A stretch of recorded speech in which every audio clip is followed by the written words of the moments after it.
사랑이 많으신 하나님 아버지 감사합니다. 2022년 한 해 동안에 하나님의 말씀을 가까이 할 수 있게 도우시고 여기까지 인도하게 하심에 감사드립니다.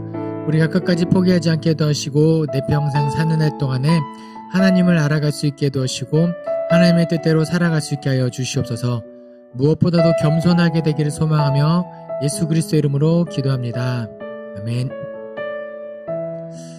여러분, 아마도 이 느헤미야, 오늘의 강의를 느헤미야부터 욥기까지 강의를 들으시는 분들이라면 꾸준히 성경을 읽어오신 분들이라는 생각이 들어요. 아마 그럴 거예요. 아니면은 엄청난 이영호 목사의 팬이라서 강의 영상이라도 듣고 싶어서 오신 분들은 거의 없을 거라 생각합니다. 하나님의 말씀을 이제 퀴즈도 풀고 통독하는 과정 속에서 여기까지 온 걸로 저는 생각하는데, 살짝 문득 돌아보면 우리가 생각보다 성경책을 많이 읽었다라는 생각이 드실 거예요. 그쵸? 우리가 언제부터 시작했죠? 사무엘상부터 사무엘상, 사무엘하, 열왕기상, 열왕기하, 역대상, 역대하, 에스라. 와, 생각보다 되게 많이 읽었네. 맞아요. 꾸준히 읽어나가면 분명히 우리 성경책 일독할 수 있습니다. 여러분, 올 한 해 동안에 우리가 목표한 성경 일독을 결코 포기하지 마시고 끝까지, 이제 조만간 있으면 사순절 시작하면 조금 읽는 분량이 늘어나겠지만 그래도 우리가 성경 일독할 수 있을 때까지 끝까지 인내를 가지고 따라올 수 있었으면 좋겠습니다. 저도 최대한 성경이 재미있게 즐겁게 읽혀질 수 있도록 알찬 강의를 준비하도록 하겠습니다. 그럼 느헤미야 1장부터 욥기 4장까지 퀴즈 해설 강의 시작하겠습니다. 1번, 느헤미야가 예루살렘을 위하여 기도할 때 직책이 왕의 무엇이었다고 기록하고 있나요? 정답은 술관원이었다라고 기록하고 있죠. 술관원 하면은 이 사람의 직책이 높았을 것 같나요? 아니면 낮았을 것 같나요? 아마 그냥 느낌에 뭐 술 따라주는 사람이니까 근데 굉장히 높은 위치에 있던 사람이라고 보시면 돼요. 장관급. 뭐 술관원이 무슨 장관급이냐? 왜냐면요, 당시 왕들의 가장 큰 걱정은 누군가 나를 암살할까, 이게 가장 큰 걱정이거든요. 나를 죽이고 내 왕위를 뺏을 사람이 호시탐탐 기회를 노리는데 가장 쉬운 방법이 뭐죠? 왕이 먹는 음식에다 독 타는 거예요. 그러니까 왕이 먹는 음식을 주관하는 사람이다. 음식 또는 술, 이런 사람들은 왕의 신임을 한 몸에 받고 있고 사람들이 그 암살하는 것을 막아주는 경호까지 하면서 다 하는 거예요. 창세기에 보면은 요셉이 감옥에 갇혀 있을 때 그 술 맡은 간원장이랑 떡 맡은 간원장이 들어오잖아요. 이 사람들 왕의 입맛을 버려서 맛없는 음식을 내줬다가 감옥에 갇힌 게 아니라 정치사범이에요. 네. 그만큼 높은 위치에 있는 직책이 술 맡은 관원이라고 보시면 됩니다. 그런데 그럼 여러분에게 한번 물어볼게요. 느헤미야가 당시 왕의 술 관원이었다라고 이야기하죠.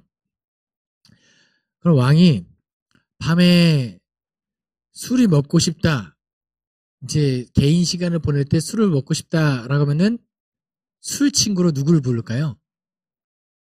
네, 내가 믿을 만한 사람, 느헤미야를 부르는 거예요. 다른 사람을 불렀을 때 가까이 나온 사람이 나를 죽일 수 있으니까 가장 믿을 만하고 신뢰를 주는 느헤미야를 부릅니다. 그럼 느헤미야를 불렀어요. 밤에 무슨 이야기 할까요?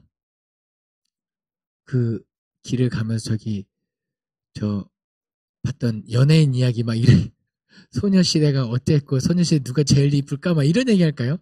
아니요. 국정도 이야기할 거고 자기 고민도 할 거고 뭐 개인적인 사사로운 이야기도 하겠지만 뭔가 국정에 관한 이야기들이 하겠죠. 이때에 느헤미야가 왕의 술 맡은 관원이었더라. 예루살렘의 그 처참한 상황, 회파된 모습을 보고 슬퍼할 만한 사람이 당시에 술 관원이었다. 이거는요, 하나님이 계획하고 거기다가 앉혀놓으신 거예요. 왕에게 느헤미야 민족에 대해서 이야기할 수 있게끔 그 당시에 술관원장이 되어 있는 거예요. 그리고 또 한 가지, 느헤미야를 잘 읽어보시면요, 느헤미야가 동생 하나니로부터 예루살렘의 소식을 듣고 슬퍼할 수 있죠. 근데 왕 앞에 나가서조차 표정 관리가 안 되면 안 돼요. 수심이 있는 표정으로 왕 앞에 나가면 안 됩니다. 당시 왕들은 자기 목숨이 늘 경계를 하기 때문에 술 맡은 관원장이나 가까이 오는 사람이 수심이 있다? 그러면은 의심합니다. 그렇지 않겠어요? 지금 너 왜 지금 표정이 그러냐? 굳었냐? 나 죽일라 그러냐? 뭐 이렇게 의심하고 쫓겨날 수 있기 때문에 언제나 표정 관리, 평상심을 유지해야 되는 사람들이 왕의 측근들이에요. 그런데 겁없이 느헤미야가 왕 앞에서 수심이 가득합니다. 알아요. 느헤미야도 알아요. 내가 지금 왕 앞에서 이렇게 표정 관리가 안 되면 안 되는 걸 아는데도 불구하고 그 어쩔 수 없는 마음에, 그 슬픈 마음에 수심이 가득한데, 너무 여기서 참 멋있는 장면이 나오는데 뭐냐면요, 왕이 묻습니다. 느헤미야야, 너 원래 그런 사람이 아닌데 왜 얼굴에 수심이 가득하냐? 믿지 않는 사람이 총애하고 신뢰를 줄 수 있는 사람 느헤미야인 거예요. 어쩐 일이냐? 그러니까 왕이 죽이기에는 수심이 있는 것으로 죽이기에 아까운 것을 넘어서 그 부하의 그 고민을 해결해주고 싶게 만드는 사람이 느헤미야였다는 거예요. 그래서 느헤미야가 다 이야기하죠. 하나님께 묵도하고 기도하고 왕한테 다 이야기합니다. 자기가 왜 수심이 있는지. 그럼 왕이 다 들어주죠. 다 듣고 나서 그럼 내가 해결해 줄게. 어떻게 하면 좋겠냐. 왕이시여 나에게 물자를 내주고 어떻게 해서 나로 하여금 돌아가서 성벽을 건축하게 해 주십시오 라고 해요. 왕이 오케이 하죠. 근데 그 다음에 더 멋있는 장면이 나와요. 그리고 나서 아닥사스다 왕이 느헤미야에게 이렇게 얘기합니다. 너 보내줄게. 근데 언제 다시 돌아올 거야 라고 이야기해요. 멋지지 않습니까? 인정받는 그리스도인, 인정받는 하나님의 백성. 저는 약간 이 단락에서 우리가 좀 세상에서 그랬으면 좋겠다는 느낌이 듭니다. 내가 하나님을 믿는 사람이에요. 내가 하나님을 믿는 사람이고 하나님의 말씀 따르고 잘 살아가는데 그것을 넘어서 그것과 동시에 영향력 있는 그리스도인. 뭔가 상사가 나에게 뭐 할 때 이게 아니라 인정받는 직원. 그러면서 믿음도 지키는, 하나님께 인정받고 사람들에게도 사랑받는 이렇게 그 균형 잡힌 그리스도의 모습이 이 느헤미야 같은 사람을 모범 삼으면 참 좋겠다라는 생각이 듭니다. 어쨌든 느헤미야가 술 관원이 되었고 그때 왕의 모든 것을 이야기하고 모든 물자를 이끌고 왕의 칙령을 가지고 내려가더라라고 보시면 돼요. 자, 2번 문제. 성을 건축한다 함을 듣고 누가 크게 분노하며 유다 사람들을 비웃었나요? 네, 누가 비웃었냐면 산발랏이라는 사람이 방해를 하죠. 지금 보세요. 70년 전에 남유다가 망하고 쫓겨났어요. 포로로 끌려갔어요. 그 땅은 비어져. 부동산이잖아요. 땅은 부동산이니까 움직일 수 없는 거니까 땅은 여전히 남아있을 때 그 공백이 진공 상태로 있는 것이 아니라 다른 누군가 들어와서 살고 있었을 거예요. 그 중에 산발랏이라는 영향력 있는 사람도 있었던 것 같습니다. 그런데 함께 하자 했을 때 이 느헤미야, 에스라 이런 사람들이 우리는 너희와 함께 할 수 없다. 왜요? 이유는 분명해요. 율법에 하나님의 백성이 이방인과 함께 할 수 없기 때문에 그래요. 그냥 좀 같이 하지 이게 아닌 거예요. 하나님의 명령을, 하나님의 말씀을 지키기로 했을 때는 뭔가 우리의 다른 해석, 우리가 좀 요만큼만 했을 때 뭔가 달라지겠지 하는데 죄는 거기서부터 들어오는 거거든요. 아담과 하와가 하나님께 들었던 첫 번째 명령이 뭐였냐면 선악과를 먹지 말아라. 먹으면 죽을 것이다. 이거였잖아요. 근데 죄가 어떻게 들어오죠? 정령 죽을까 하노라. 이러면서 하나님의 명령이 조금씩 문구가 바뀌고 나의 해석, 하나님이 말씀하신 그 율법을 나의 해석으로 조금씩 됐을 때 죄는 들어오는 거예요. 그러니까 지금 산발랏이랑 함께 할 수 없는 거예요. 당시의 정치적인 상황에서 어떤 인간적인 다른 것도 있을 수 있지만 이 성경에서 말하고 싶은 건 뭐냐면 하나님의 말씀이, 하나님의 율법이 그렇기 때문에 같이 할 수 없는 거예요. 그들이 나가야 되는 거죠. 그러자 산발락과 이런 사람들이 너희들이 잘하나 두고 보자. 어차피 우리가 더 여기서 이미 70년 동안 세력이 있었고 기반이 있었는데 우리가 방해하면 이게 세워지겠냐라고 하면서 산발랏이 지금 비웃고 있는 거예요. 그런데 산발랏이 간과하고 있는 것이 무엇이냐? 지금 이 성전, 성벽이 누구의 허락하에, 누구의 주관하에 이루어지고 있는 역사냐? 하나님이 그들의 편에 있기 때문에 결국은 에스라, 느헤미야가 이긴다는 거. 그렇게 기억하시면 좋겠습니다. 누가 방해했냐? 산발랏. 끝까지 집요하게 방해하는 거 볼 수 있어요. 느헤미야 거의 끝까지 산발랏 이름이 나올 겁니다. 3번 문제. 느헤미야가 유다 땅 총독이 되어 몇 년 동안 총독의 녹을 먹지 아니하였나요? 정답은 12년이죠. 12년 동안 완전수 12위 개념보다는 이것이 이야기하고 싶은 건 뭐냐면 느헤미야가 보세요. 많은 사람들이 자기 생활 기반을 두고 낯선 땅으로 왔어요. 먹고 살 것이 막막한 지경에 이르렀죠. 지금 여기는 돌아가라 그래서 돌아오긴 했지만 여전히 식민지 상황이었고 여기서 세금을 걷어서 본국에 바쳐야 되는 그런 민족이에요. 지금 당장 나 먹을 것도 없는데 세금도 바쳐야 하죠. 그렇다고 굶어 죽을 수 없으니까 어떤 일이 벌어지냐면 부모들이 자기 자식을 팔기 시작합니다. 처음부터 파는 건 아니고 돈 있는 사람에게 돈을 꾸죠. 그런데 그 이자를 지금 당장의 원금 상환도 안 되고 이자도 못 갚으니까 결국엔 자기 자식들을 팔기 시작하는 거예요. 느헤미야 보니까 이제 통탄할 노릇이죠. 우리는 이방인의 손에 팔린 유다 사람들을 힘들게 돌아오게 했는데 하물며 너희가 그들을 팔게 하겠느냐? 하물며 우리의 손에 팔리게 하겠느냐? 이야기하면서 그들을 꾸짖습니다. 원래 율법에는 동족들에게 이자를 받으면 안 돼요.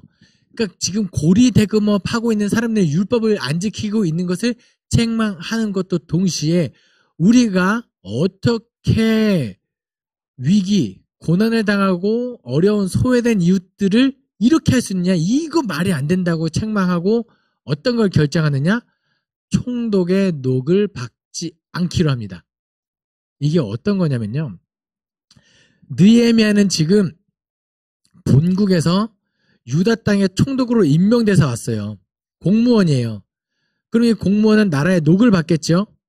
그 녹이 뭐냐면 본국에서 돈을 보내주는 게 아니에요. 당시에는 화폐 개념이 무게 개념이라서 본국에서 내가 그래 느헤미야야 너 1년에 내가 금 1달란트씩 줄게 하면은 그 무거운 걸 가지고 바벨론에서 유다 땅까지 수레를 끌고 오는 게 아니라 그 지역에서 나오는 세금을 느헤미야가 가지면 되는 거예요.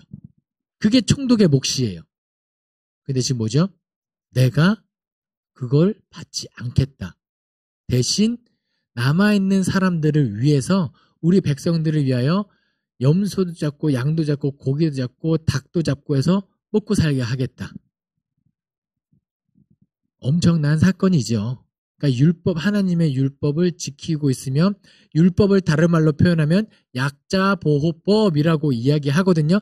느헤미야가 지금 그걸 하고 있는 거예요. 단순히 느헤미야가 12년 동안 총독의 녹을 받지 않아도 이미 본국에서부터 그동안에 쌓았던 재산이 많기 때문에 아무런 지장이 없었더라 이게 아니라 느헤미야가 지금 총독의 녹을 받지 않고 그 돈을 어떻게 사용하고 하나님의 말씀을 어떻게 실천하고 있는지가 극명하게 드러나는 문제가 이거였습니다. 총독의 녹을 12년 동안 받지 않은 느헤미야. 본받아야 할 점이겠죠. 또 4번 문제입니다. 일곱째 달 초하루에 회중 앞에서 모세의 율법을 낭독한 사람은 누구인가요? 정답은 학사 에스라. 에스라서에 보면은 에스라를 이렇게 표현합니다. 모세의 율법에 능통하였고 왕이 요구하는 것은 다 받을 수 있는 사람이었더라. 이거 뭐냐면은 당시에 성전을 재건할 수 있는 능력과 무너진 이스라엘 백성들에게 율법을 가르치고 새로운 율법을 세우는 학사 에스라. 그 사람이 느헤미야 때 실제로 이제 활동하기 시작하는 거죠. 초막절을 지켰더라. 포로기에 돌아와서 초막절을 지켰더라. 이거는 하나님께 마땅히 해야 될 것을 지금 이제 드디어 해나가고 있는 거예요. 하나님의 율법을 지키고 있고 그것을 할 때 그냥 초막절날 초막을 짓고 힘들게 생활하면 되겠지? 아니요. 그것보다 더 중요한 게 하나님의 말씀이 낭독되고 그 낭독된 말씀에 이스라엘 사람들, 백성들이 아멘, 아멘 하는 것도 엄청 중요한 거거든요. 초막절을 지금 에스라를 통하여 지켜지고 있고 하나님의 말씀이 선포되고 있고 백성들이 그 율법을 따르고 있더라라고 보시면 됩니다. 여기까지 또 이거는 느헤미야 때는 관계없을 수 있는데 초막절은 본래 가나안 땅에 들어가서 내 집을 놔두고 광야에서 힘든 시대에 나를 도와준 하나님을 기억하기 위하여 집 앞에 초막을 짓고 좀 고생스럽게 7일을 지키는 절기였잖아요. 근데 나중에 이 절기가 어떻게 바뀌냐면 앞에 초막을 짓는 게 아니라 연등 행사처럼 불빛을 환하게 비추고 제단에다가 물을 뿌리는 절기가 돼요. 그래서 이 초막절이 물과 빛의 절기라는 별명을 얻게 됩니다. 초막을 짓는 게 아니라 물을 뿌리고 제단에 물을 뿌리고 빛을. 그런데 이 초막절을 완성시킨 예수 그리스도, 이게 어디 잘 나타나냐면 요한복음 9장. 네, 실로암. 근데 이 9장까지 올 때 어디서부터 요한복음이 끌고 오면 되냐면 7, 8, 9장의 한 세트라고 보시면 돼요. 요한복음 7, 8, 9가. 그러니까 7장에서 예수님이 초막절에 라고 이야기하고 있을 거예요. 예수님이 갈릴리에 쭉 하시고 2절에 유대인의 명절인 초막절이 가까운지라 라고 표현하고 있거든요. 이 초막절 때부터 나는 생명의 생수의 물이다. 생명의 물이다. 나는 빛이다. 이렇게 이야기하시고 그것이 이루어지는, 제가 아까 초막절이 무슨 절기라 그랬죠? 물과 빛의 절기다라고 말씀드렸잖아요. 그게 7장, 8장에 이어지고 실로암 맹인 비유는 뭐냐면요. 광명을 찾은 빛의 절기를 완성시킨 예수 그리스도 실로암 목가에 가서 씻어라. 이 물의 절기. 이 초막절을 완성시킨 예수 그리스도를 요한복음이 드러나고 있는 거예요. 재밌죠? 요것이 더 궁금하신 분들은 잠실자유교회 홈페이지 요한복음 의미를 알면 읽을 수 있다. 이 요한복음 편을 한번 들어보시면 요한복음도 참 재미있구나라고 할 수 있을 것입니다. 어쨌든 일곱째 달 초하루에 회중 앞에 율법을 낭독한 사람 에스라를 통한 이 시대에 초막절 하나님의 율법을 지켰고 그 다음에 절기를 성대하게 하나님의 마땅히 해야 될 것을 해나가기 시작했더라. 이렇게 기억하시면 좋겠습니다. 5번 문제. 모세의 책의 기록에 따르면 영원히 하나님의 총회에 들어오지 못하는 두 나라는 어디인가요? 정답은 모압, 암몬. 네, 암몬, 모압 둘 다 정답입니다. 모압과 암몬이 여호와의 하나님의 총회에 들어오지 못한다라고 이야기를 합니다. 느헤미야 때 함께 우리 합시다 했는데 안 된다. 모압과 암몬 사람 들어오지 못한다라고 어디 기록되어 있냐면 신명기 23장 3절부터 5절 말씀입니다. 암몬 사람과 모압 사람은 여호와의 총회에 들어오지 못하리니 그들에게 속한 자는 10대뿐만 아니라 영원히 여호와의 총회에 들어오지 못하리라. 아멘. 법적으로 들어오지 못하게 돼 있는 거예요. 그러면 우리가 인간적으로 그냥 그래도 들어오면 좀 불쌍히 여서 받아주면 안 되나? 이런 해석이 우리가 들어가면 안 된다는 거예요. 율법 해석할 때. 그런데 굉장히 재밌는 사실이 하나 있습니다. 분명히 하나님의 율법에는 모압 사람과 암몬 사람이 여호와의 총회에 들어오지 못한다라고 율법은 기록하고 있어요. 그럼 여기서 굉장히 생각해 볼 만한 질문 하나 드릴게요. 1번, 하나님의 율법을 가지고 있는 사람들, 이 하나님이 명령하신 율법을 가지고 있는 사람이 진짜 하나님의 백성이다. 2번, 하나님의 율법을 지키는 사람이 진짜 하나님의 백성이다.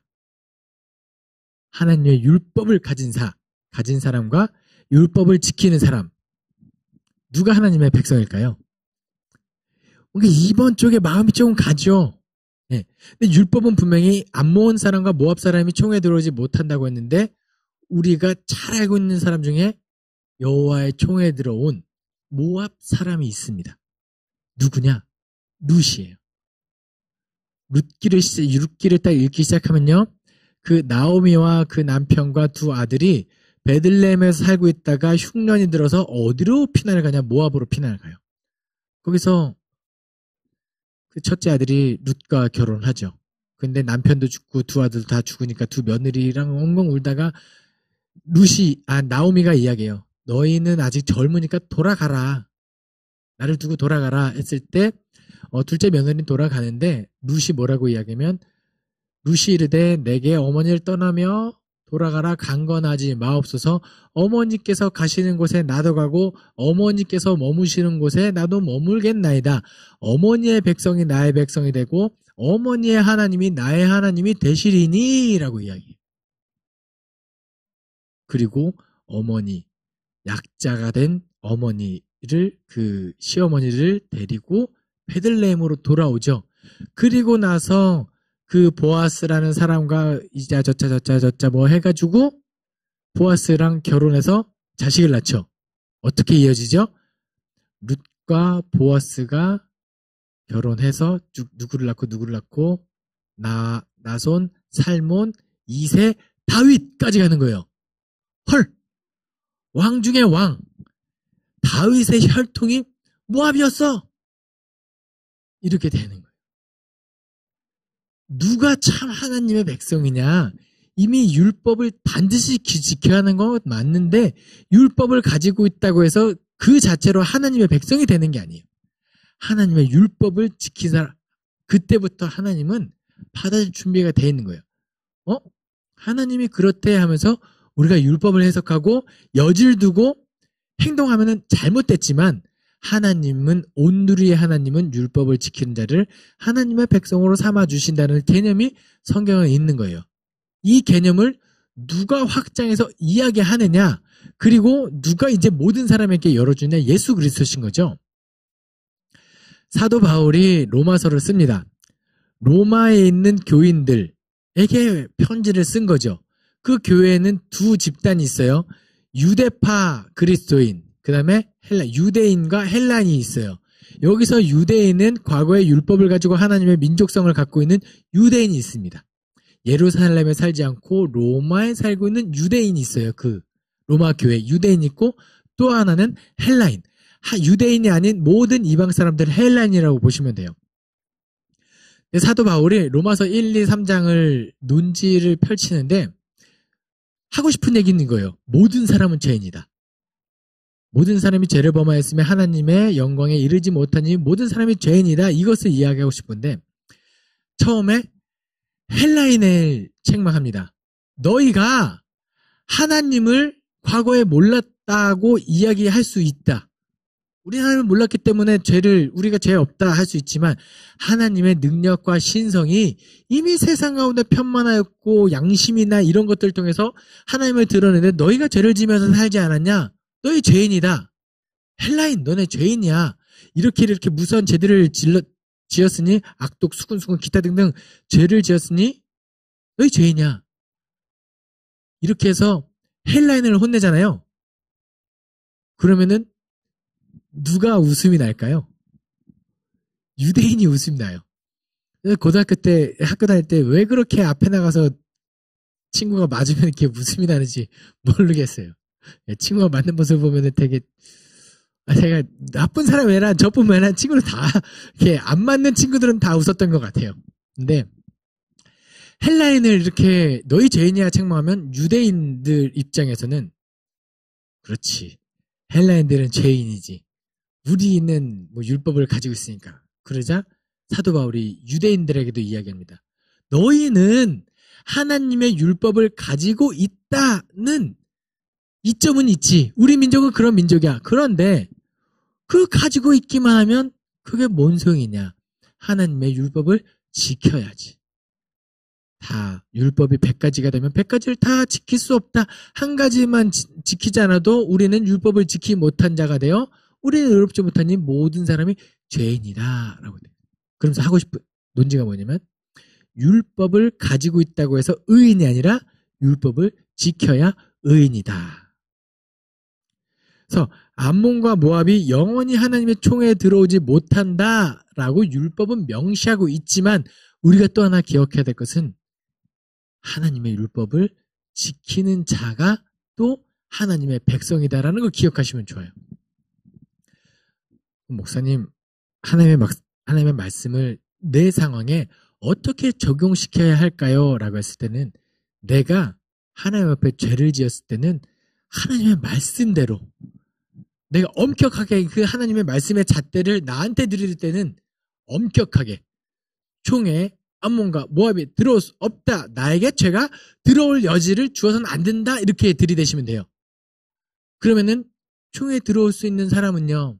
이거는 다른 사람에게 잣대를 댈 때 그렇게 대시면 돼요. 저 사람이 죄를 지었는데 진짜 엄격하게 혼내고 싶은데 예수님 생각하면 용서하실 것 같아.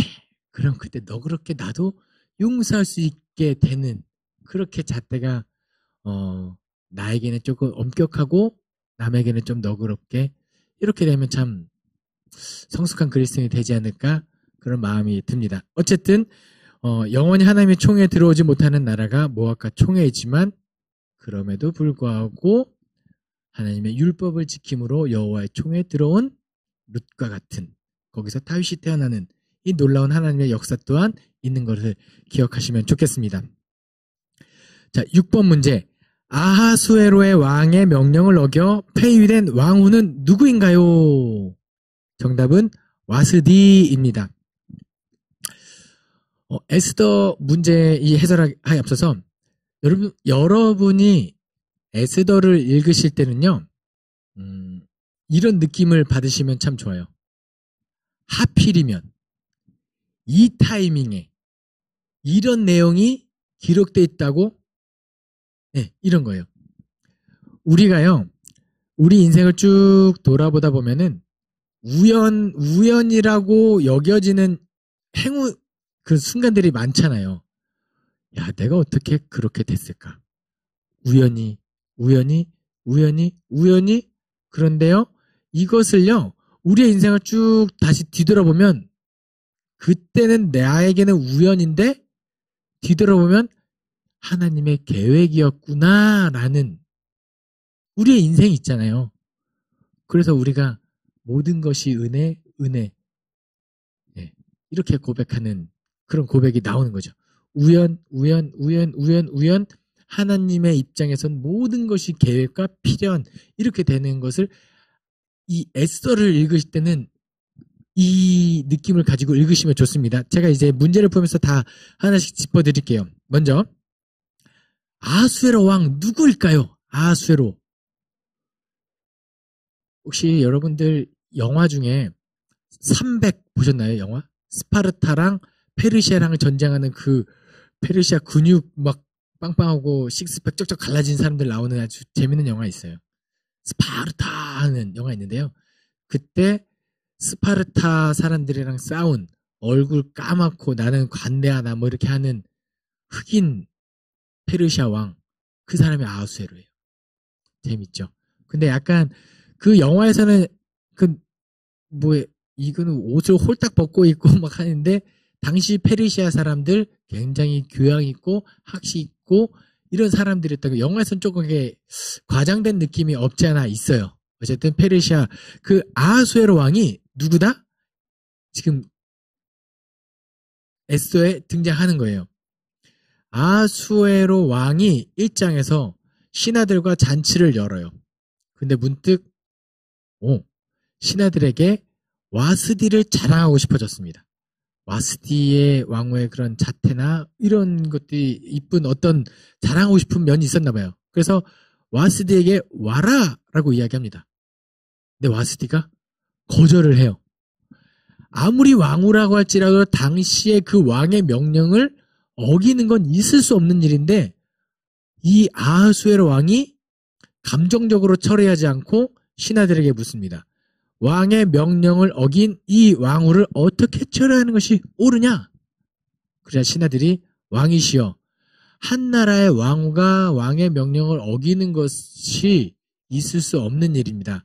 혹 왕이 지금 용서하신다면 나라의 기강이 잘못되고 사람들에게 밑에 아랫사람들에게 본이 되지 않으니 그를 폐위시키십시오 라고 이야기해요.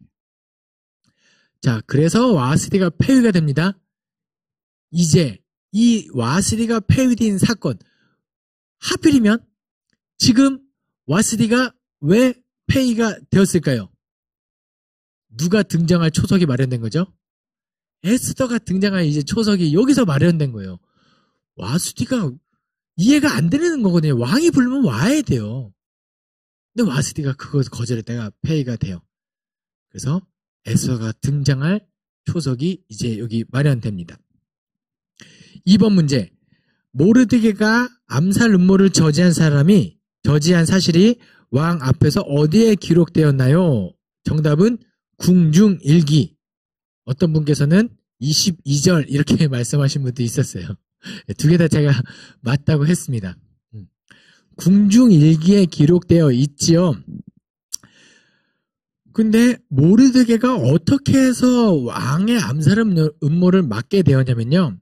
왕이 신하들을 보내서 와스디를 대신할 왕후 후보를 데려와라 라고 이야기하죠. 어떤 신하가 와서 에스더를 보고 외모도 좋고 교양도 있는 것 같으니 후보로 데려가요. 왕의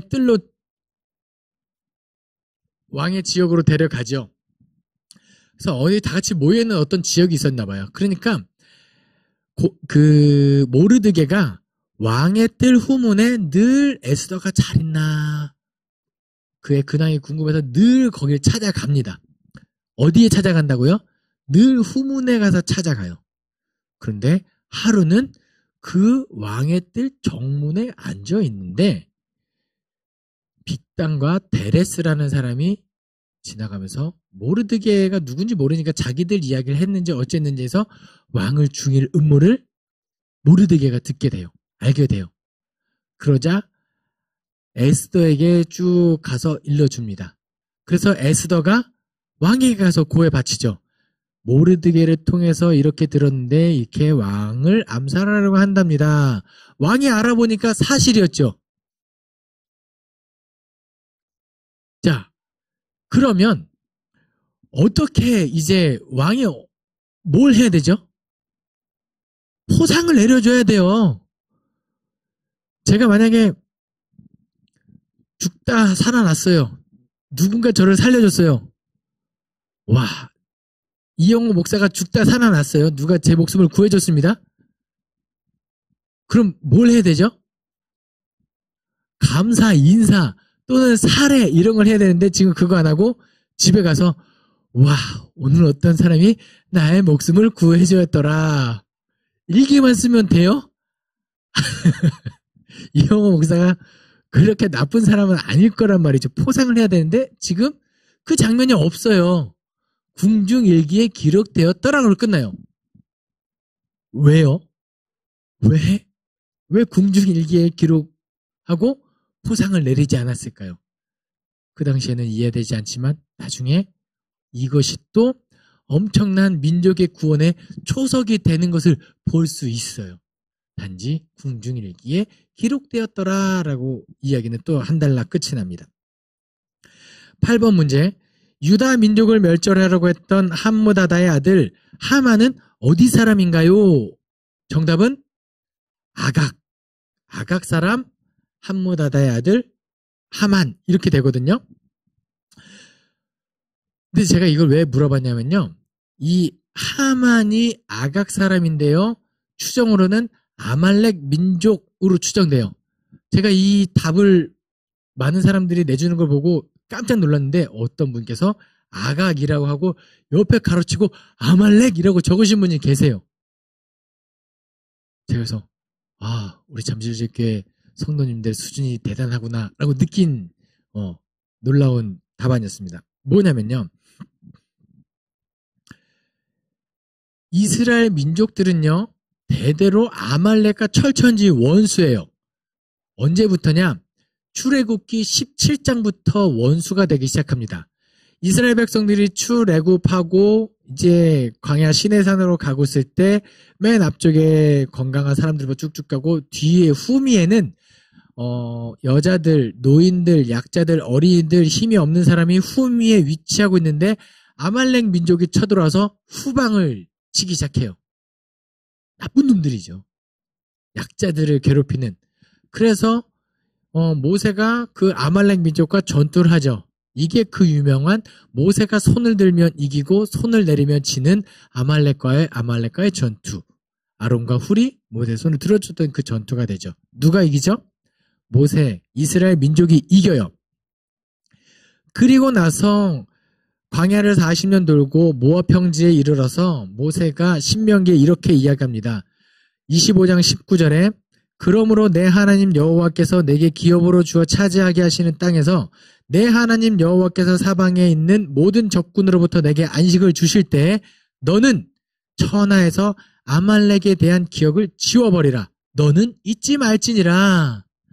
아말렉을 지워버려라. 이게 민족의 과업이 된 거예요. 이것을 누가 성취할 기회를 잡았냐? 이스라엘의 초대왕 사울이 그 기회를 잡죠. 사무엘이 이야기합니다. 왕이시여 아말렉과 전투를 하면 이제 모든 것들을 다 진멸하소서. 왕도 죽이고 그의 가축들 죽이고 다 죽이십시오라고 했는데 어떻게 되죠? 사울이 그 아말렉 왕도 살려줍니다. 그리고 가축들을 남기죠. 사무엘이 와서 책망했을 때 하나님께 제사하기 위해 좋은 걸 남겨뒀습니다 했을 때 사무엘이 하나님께서는 제사보다 순종을 원하신다 하면서 슬퍼하시면서 하나님의 영이 사울을 떠나게 되는 그 사건이 되는 거예요. 그런데 이때 사울이 살려준 아말렉 왕의 이름이 아각입니다. 그 아말렉 왕 아각 사람 하만까지 이어지는 거예요. 그러니까 이스라엘 민족의 철천지 원수 아말렉과의 끝없는 전투가 여기까지 이어지고 있는 거예요. 민족적인 그 원한 관계가. 나중에 다윗까지도 이렇게 아말렉과의 싸움이 이루어지는데 그 하만이 민족적 다툼 있는 하만이 지나가는데 왕으로부터 존귀하게 됨을 여겨서 사람들이 그에게 고개 숙이고 인사를 합니다. 누가 인사를 안 하죠? 모르드게. 그러자 하만이 이야기죠. 너? 나 모르드냐? 예, 모르드게. 나 모르드냐? 왜 인사를 안 했을까요? 여기서 또 다니엘의 새 친구가 떠오릅니다. 왕의 금신상에게 절해라. 우리는 하나님을 믿는 민족이기 때문에 금신상 우상에게 절하지 않겠습니다. 모르드게가 하만에게 절을 하지 않으면 자기의 목숨이 위협받을 수 있을 것 같지만 지금 하만에게 이스라엘의 철천지 원수의 민족에게 고개를 숙이지 않습니다. 그래서 하만이 자존심도 상하고 화가 나서 뭘 작정하죠? 모르드게 민족을 쓸어버리겠다 하면서 제비를 뽑아요. 아달월 며칠날 이 민족을 없애버리겠다고 그 아하수에로 왕을 찾아갑니다. 그리고 뭘 제냐면 왕이시여 그 옳지 않은 민족들이 있는데 그 민족을 제가 다 쓸어버리고 거기서 걷어지는 재물을 왕에게 바쳐서 왕의 창고를 풍성하게 하겠습니다. 왕의 입장에서 그래? 그렇게 못된 민족이 있어? 그렇게 해라 라고 허가를 내주죠. 그래서 하만이 왕의 조서도 받았겠다. 그 조서를 방방곡곡 뿌립니다. 유다 민족은 아달월 며칠날 다 진멸하게 준비해라. 도망칠 것도 없어요. 더 이상. 그래서 그 날까지 굉장히 이제 죽을 날만, 심판의 날만, 그런 날만 기다리게 되는 민족인 거죠. 하만이, 아말렉 민족 아각 사람 하만이 그런 음모를 꾸몄다. 9번 문제입니다. 유다 민족이 구원받은 날을 기념하기 위한 부림일은 무엇의 이름을 따라 정해졌나요? 정답은 부르입니다. 부르가 뭐냐? 하만이 제비 뽑은 날, 아달월 날 다 죽여야겠다. 그날이 원래 심판의 날, 멸망의 날이었는데 그 하나님께서 이스라엘 민족을 구원해서 심판의 날에서 구원의 날이 된 그날을 우리가 기념하기 위해서 불인절이라 하자. 부르의 개념이 불인절이 된 거예요. 우리를 구원하신 하나님을 기억하는 절기인 거죠. 재밌죠? 그런데 여기서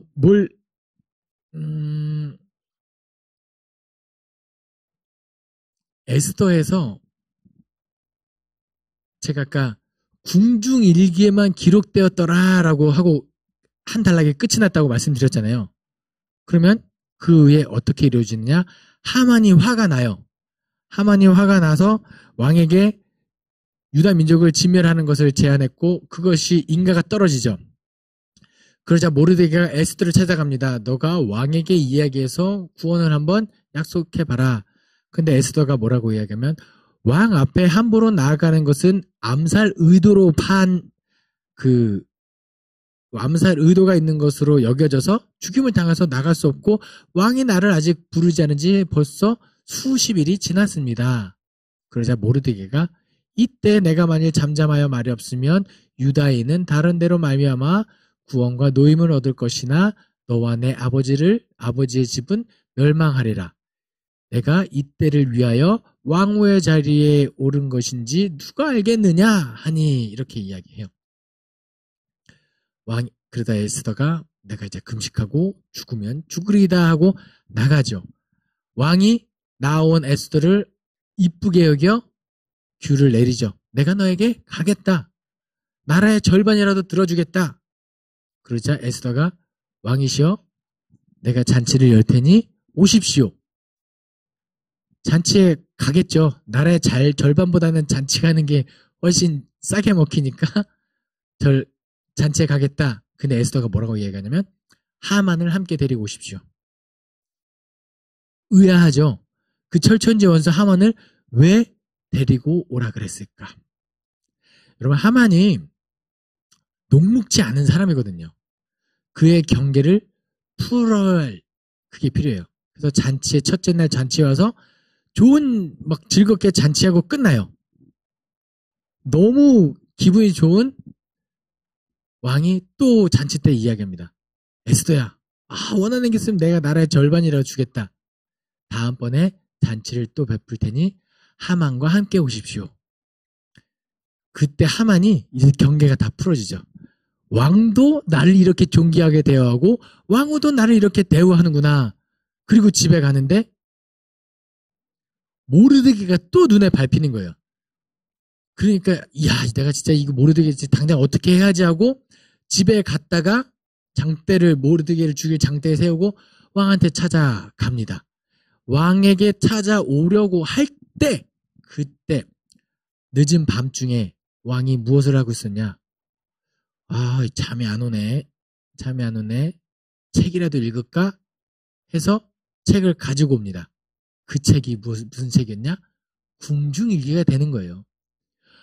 그 일기가 뭐가 재밌겠어요. 그 일기는 남의 일기 재밌지만 일기는 읽기 싫어. 나중에 읽을게. 그래서 우리나라 책에 난중일기도 있죠. 일기는 안 읽게 되는 책인데 하필이면 그 역사책을 가지고 와서 읽어라. 읽게 되는 거예요. 근데 많은 역사책 중에서도 무슨 역사책이에요? 모르드게가 자기 목숨을 구해준 일이 기록된 역사책을 읽는 거예요. 그 일기를.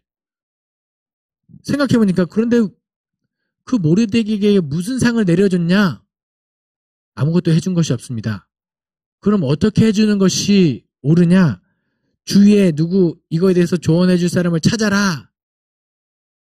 명령을 내리죠. 그 늦은 밤중에 누가 왕에게 오고 있었죠? 분노한 하만이. 집에 있으면 가만히 있으면 되는데 그 하만이 오고 있는 거예요. 주위에 저 바깥에 하만이 오고 있습니다. 그럼 하만을 들여라. 묻습니다. 하만아, 내가 존귀하게 하고 싶은 사람이 있는데 이 사람을 어떻게 했으면 좋겠냐?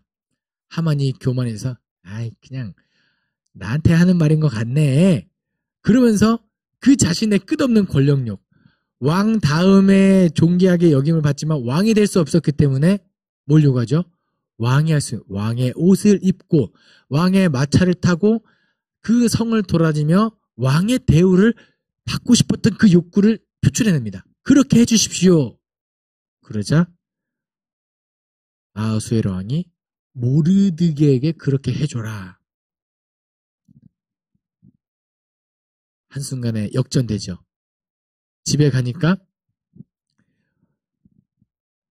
어떻게든 뭐 해결을 봐라 뭐 이렇게 보겠죠. 그리고 나서 에스더가 베푼 두 번째 잔치에 오게 됐다가 뭐 내가 원래 유다 사람이었습니다 라고 하면서 하만이 그에게 용서를 구하다가 아하수에로 왕 보기에 이제 네가 왕후까지 겁탈하려 하는구나 하고 하만을 하만이 세운 장대에 달아 죽이게 되는 사건, 이렇게 되는 거예요. 그래서 이 모든 일련의 과정 속에서 우연의 일치 왜 유다 사람임을 밝히지 않았는지 끝까지 밝히지 않은 이런 일들을 에스더는 기록하고 있고, 그렇게 하나님의 크신 계획의 섭리 속에서 유다 민족은 구원받았다, 이거 되는 거예요.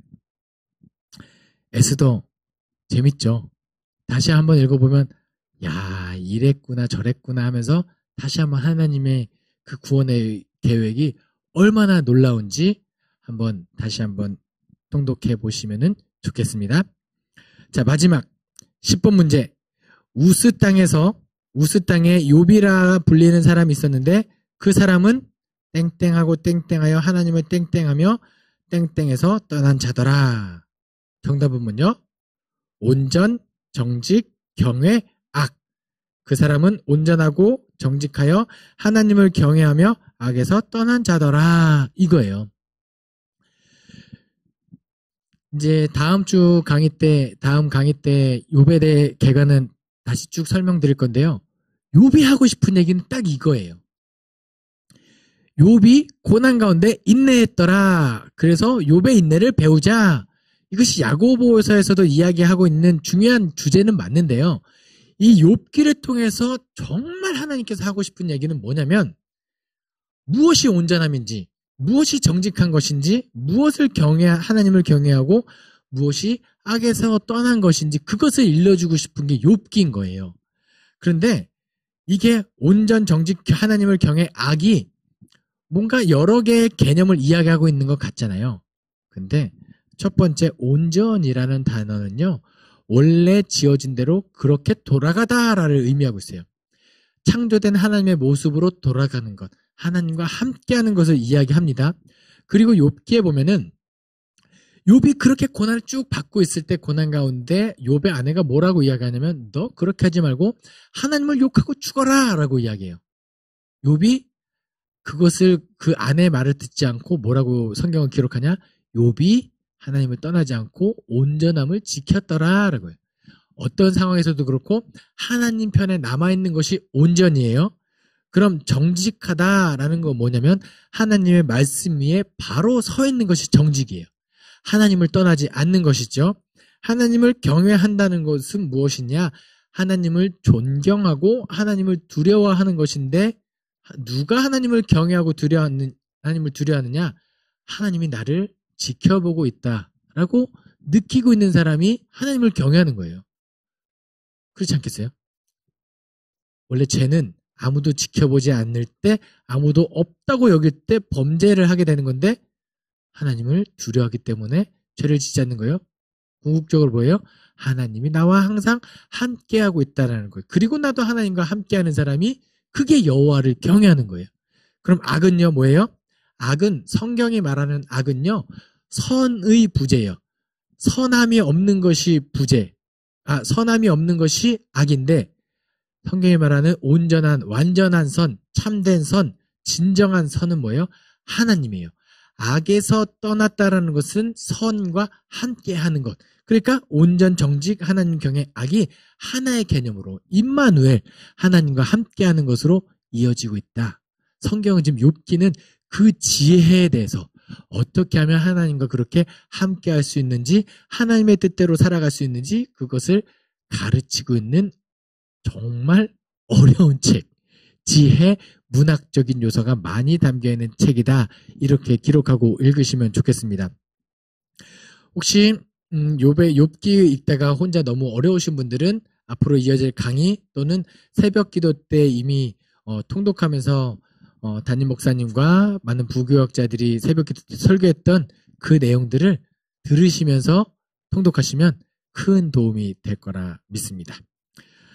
네, 오늘도 부족한 종의 입술을 통해서 느헤미야 1장부터 욥기 4장까지 강의를 했는데요. 많은 도움이 되셨기를 바랍니다. 그리고 삶의 자리에서 반드시 그 하나님의 뜻대로 살아가는 저와 여러분 되기를 소망합니다. 기도하겠습니다. 사랑이 많으신 하나님 아버지 감사합니다. 오늘도 하나님의 말씀을 즐겁게 들을 수 있게 하시고 깊이 깨달을 수 있게 하시니 감사드립니다. 삶의 자리에서 깨닫는 기쁨을 가지고 행복할 수 있게 도와주시고 하나님의 뜻대로 살아가기 위하여 애쓰는 그리스도인 되게 도와주시옵소서. 감사드리며 예수 그리스도의 이름으로 기도합니다. 아멘.